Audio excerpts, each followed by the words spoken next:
So, for the history, this is a year 2000 summary of events. This historical summary seemed quite easy when I volunteered to do it some weeks ago. I was a little alarmed when I saw that Delith struggled to remain within the time constraints last week. But I was confident that I could do it because anyone who knows me knows that I treasure telling stories. And what is this but a story in the life of the Interfaith Center centered on Y2K.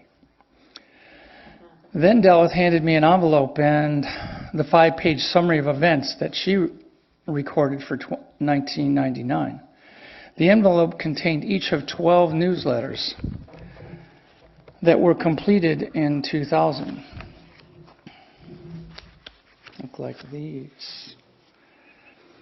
As you can see, they were multicolored and quite professionally laid out.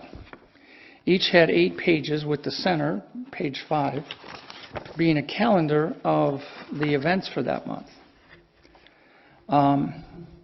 The back page contained information on the board, the staff, and the newsletter staff, and a spot for the mailing of the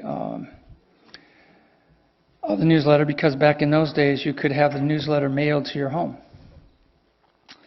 But that meant there were 6 pages of text in each newsletter, and for 12 months that was 72 pages to digest, distill, and select for this presentation. This was going to be more challenging than I thought it. I wound up taking 4.5 pages of notes for myself. I selected the items I wanted to cite and assembled them last night. Let's start with this. The newsletter staff was relatively stable. Joy Pendleton was the editor throughout the year. Sally Searles was responsible for layout and became a co-editor by the end of the year. Bob and Janet Temsky were responsible for mailing them. Howard Fleischer was the webmaster for the first part of that year. And no mention of Howard Fleischer would be complete without displaying the first of a few membership directories we have done over the years. Howard was responsible for this first one. The board at the start of that year was Pat Adams as chair, myself as secretary, Annie Kopko, Sally Searles, and Mary Merton, who all served until the second election of the board in March. Annie and Mary stepped down and were replaced by Delith and Bob Temsky. I became the chair and Delith became the secretary. The staff was constant throughout the year. Dave was, of course, the minister. Alora was the music director. And Mary Beth Gandy and Sue Booker were the youth education directors. A little more on these cast of characters.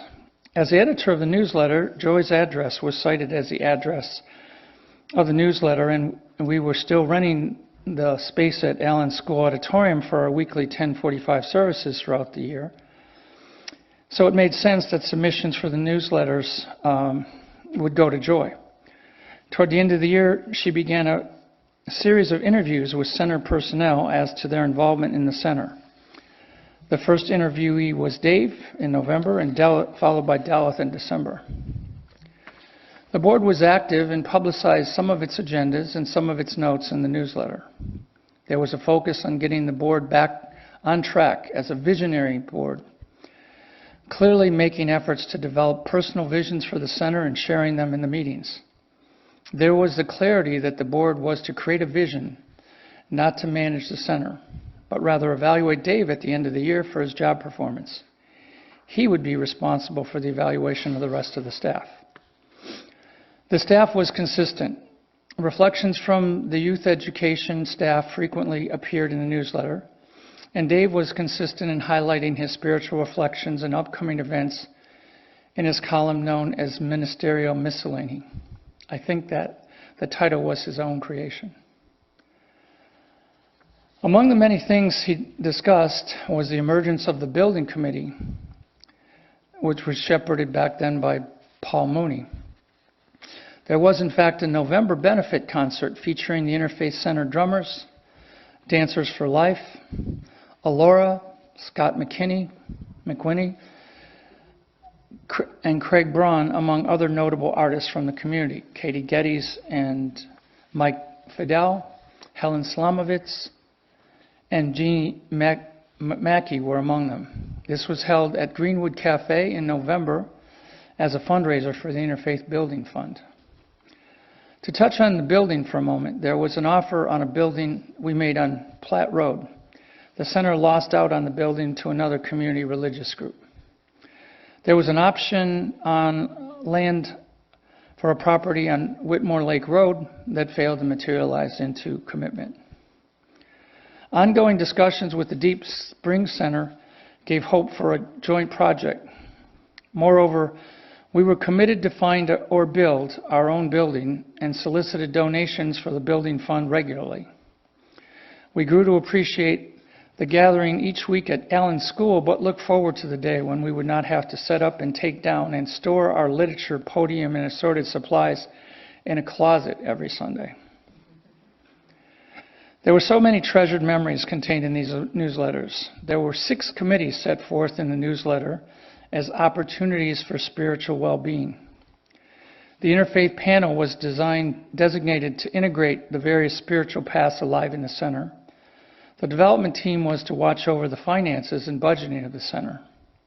There was a public relations, ministry of play, the speaking circle, which Annie started and maintains, and the healing group, which occurred every Sunday before the service, and a citizen circle created by Paul Mooney.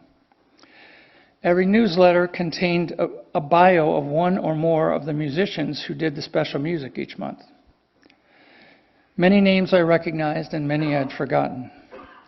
Swami Byanananda, I've always struggled with that pronunciation. Byanananda, I think it is, but I'll stop trying, was featured in one. Many newsletters cited the availability of blood pressure readings by our nurse in residence, one Michelle Barnes, who once a month did those blood pressure readings for several months after the services. Once a month. She even did an article on the viability of the flu vaccine. There are many contributors of articles. Judy Bell was great at finding and forwarding many useful snippets from anonymous authors. Did a great job of fitting spaces in that newsletter. A woman named Anna Walsh was a frequent contributor of lengthy articles. Pat Petratus wrote an article on the value of COS, or as she called it, chronic okayness syndrome, as an effective antidote to imagined illnesses and the power of the mind to create sickness where none really exists. Use COS as a counter to that. Throughout much of the year, there was a full page of the newsletter devoted to reflections from A Course in the Miracle group at the center and a listing of the ACM groups in the environs of Ann Arbor. Kathy Dyer was a chief contact for a southeastern Michigan gathering of spiritual groups known as In the Light. We kept people informed about the Thanksgiving gathering for the Interfaith Spiritual Roundtable, and that year it was having its 6th iteration. The Interfaith Drumming Circle began in that year and moved between the homes of Annie, Joy, Carol Jacobs, and Rod Rodriguez. And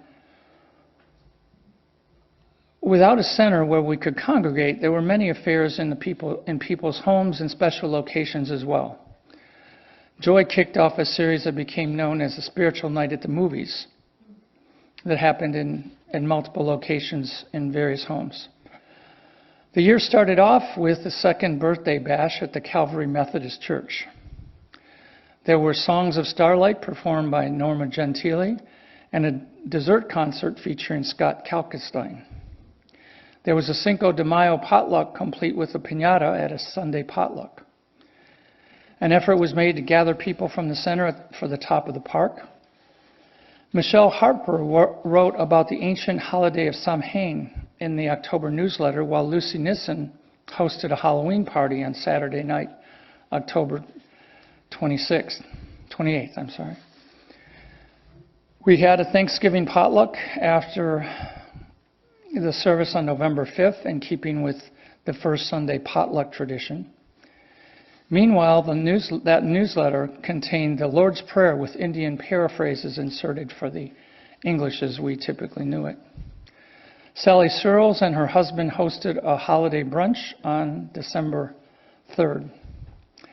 The spiritual content of the newsletters cannot be overstated. However, the influence of the board could be seen in the statement of the 7 guiding principles of the center that appeared in the December newsletter. That newsletter also highlighted the efforts to balance the spiritual components in the center by listing the December services. On December 3rd, it was on Bodhi. December 10th, it was a Hanukkah celebration. December 17th, we celebrated the solstice. December 24th, we celebrated Christmas. And on December 31st, we did the traditional burning bowl ceremony, or at least it became a tradition. 18 different holidays in December were recognized from the following traditions in that December newsletter. They were Christian, Buddhism, Islam, Catholic, Jain, Wicca, Jewish, and Kwanzaa. The 3rd birthday party was to be held in January 2001 at Greenwood. I told Annie not to give me this sign, but I probably went over. Sorry, I was close.